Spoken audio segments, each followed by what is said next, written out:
The first habit, ruining your life, saying that I don't have time. Now I get it, you're a busy guy, but the reality is you got as much time as anyone else. And you're making a choice here. You're saying, you know what? That is not a priority. So why not come out and actually say that? Well, I'll tell you the answer, because if you said that, it sounds really harsh, especially to your girlfriend who wants you to meet up with a dinner that you promised. But guess what? You feel like you got to put in some more hours at the office, so you just don't have time for it. And that, gentlemen, is why this habit is ruining your life, because you're not being honest with yourself. If you actually said, you know, this isn't a priority, yeah, it's going to sound really harsh to your kids, to your family, to your friends when you are making a choice to spend time, just watching television or just going off and doing whatever it is that you're doing. You have to be accountable to yourself when it comes to your time. So quit using that excuse, I don't have time. Instead, make time for the things that matter.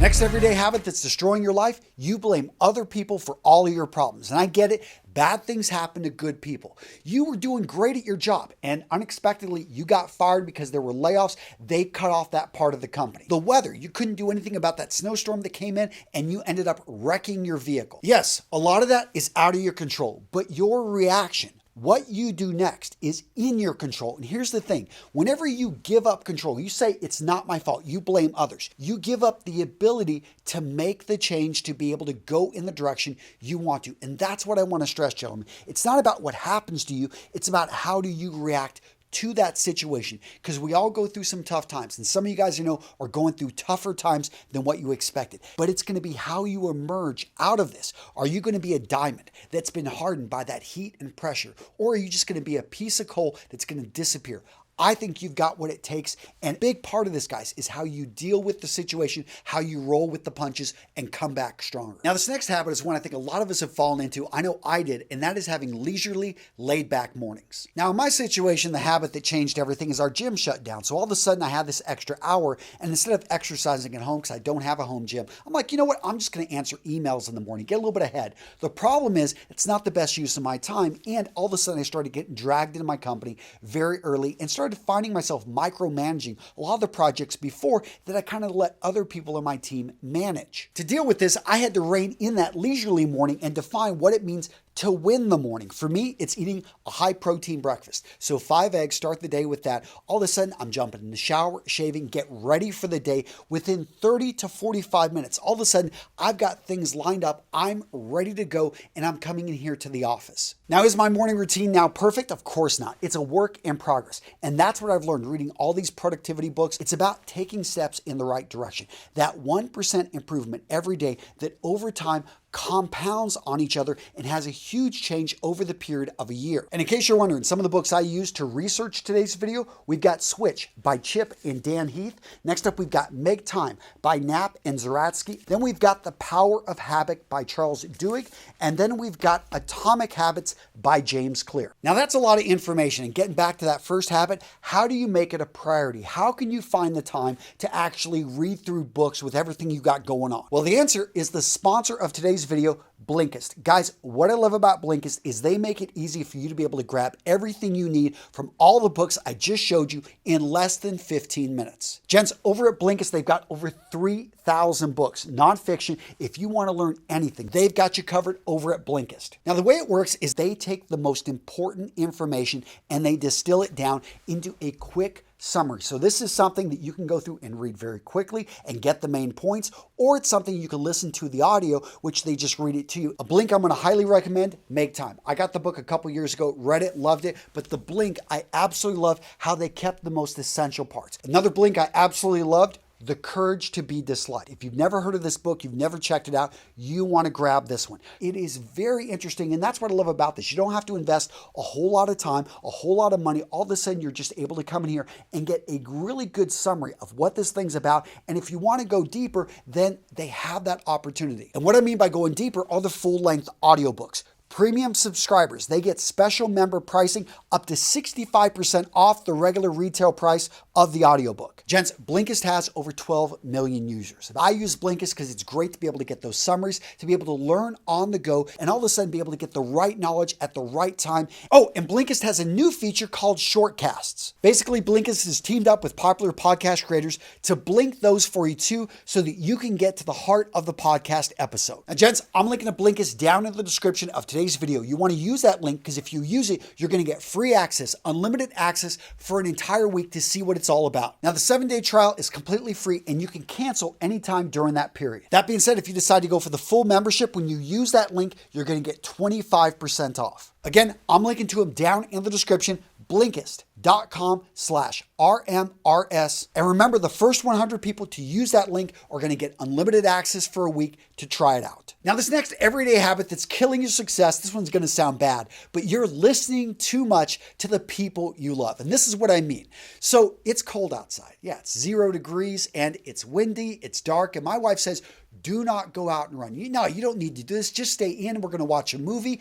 And that's tough because I want to go out and I want to get in better shape. I want to exercise and I'm getting my gear on. Here's the thing is sometimes you have to turn it around. You got to say, you know what?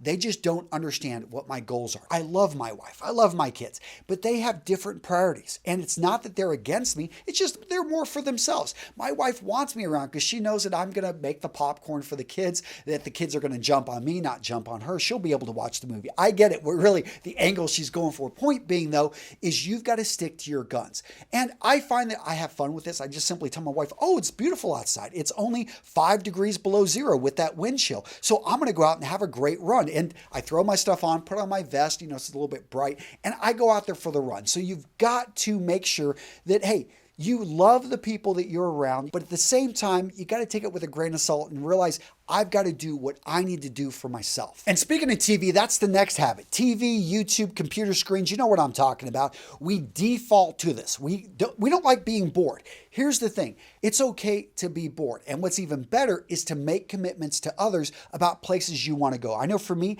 so I don't fall to watching TV, I tell my daughters we're going to go to the pool. And we usually go in the evenings, and it really cuts out 2 to 3 hours of our night. My kids love going to the pool. And I think it's a relatively safe place with everything going on. Point being is when I make that commitment to them, I can't break it. And all of a sudden, I'm locked in. I don't have time to watch television. Look at that default that you're falling into. Why are you spending so much time in the afternoons, in the evenings, searching and going in on, here, YouTube? I get it. I put out some great stuff. I'd love for you to watch all my videos, but what I really want is for you to become the man you know yourself to be. So it's going to be the small things. And let's go to the next point. You're spending a lot of time on your phone. This one deserves its own point. So first up, go through that phone. I know what I do is I turn it off. I know it drives people crazy when they can't get a hold of me, but for me, that's not the point. I want to be able to focus in on my work, especially I'm not getting notified when messages are coming in, when emails are coming in. I've actually turned those off. Now I get it if that's your work and if you have to be tied in,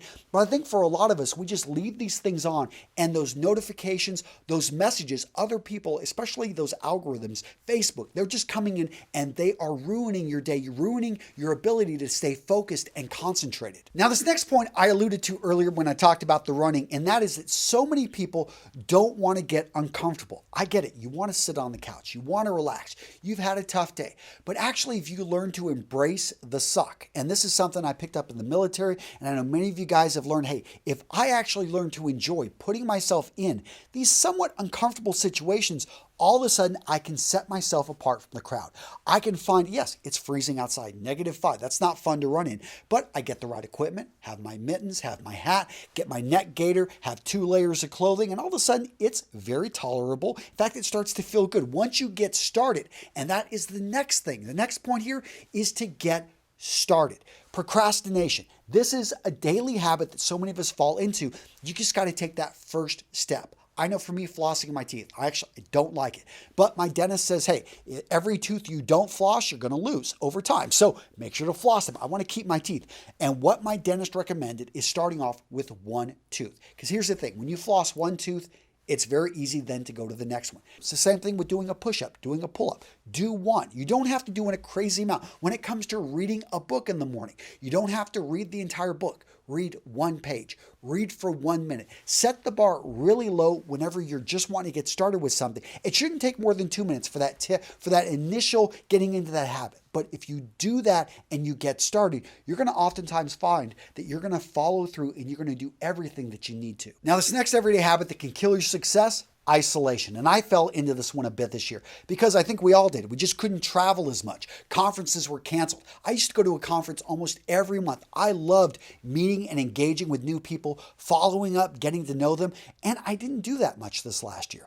What I'm doing to correct this though, I am joining and I've created mastermind groups. And this is where you choose who you're going to join with, or maybe you create it yourself and you get to choose who joins. That's the best thing. But all of a sudden you're surrounding yourself with people. And yes, I know it's Zoom, it's a video conference. It's not the same thing, but it's at least a start because you want to be around people that think like you do. It doesn't have to be just for business. You could do this actually personally. If you're big into comics, if you're like wondering what's going to go on with the new Game of Thrones stuff, then form a mastermind group in which you guys talk theory and what's going on. That is better than simply surrounding yourself with nobody, because that's what a lot of us have done.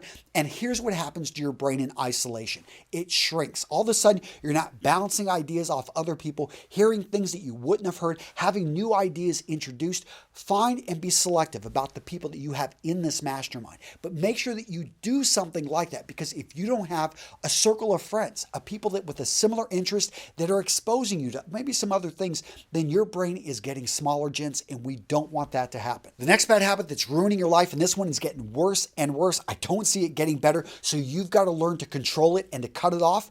Comparing yourself to others. Instagram, Facebook. We see other guys that we went to school with and they've got great looking jobs, awesome cars, a beautiful wife, multiple kids. And yeah, we want that because we're single. We just went through a really bad breakup. We just lost our job and we're thinking this guy has everything. I have nothing.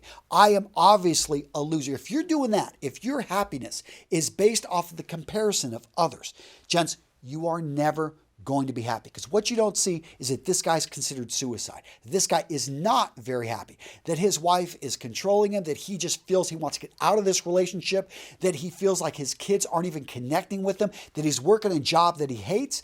You don't know this. And here's the thing. If you base what is, your satisfaction, how you're going to be satisfied with what you've done with your life based off what you see out there, you are never going to be able to find the place where you want to be, the place of fulfillment and of contentment. All right, gents, so what video to watch next? How about 11 skills that every man must master? Well, you don't have to master every single one of them, but I think that you need to know these 11 skills. What are they? Find out, gents, in this video right here, which I'm going to hold up so you can click on it, or you can click in the description. I'll link to it over there, but yes, check it out. Good video.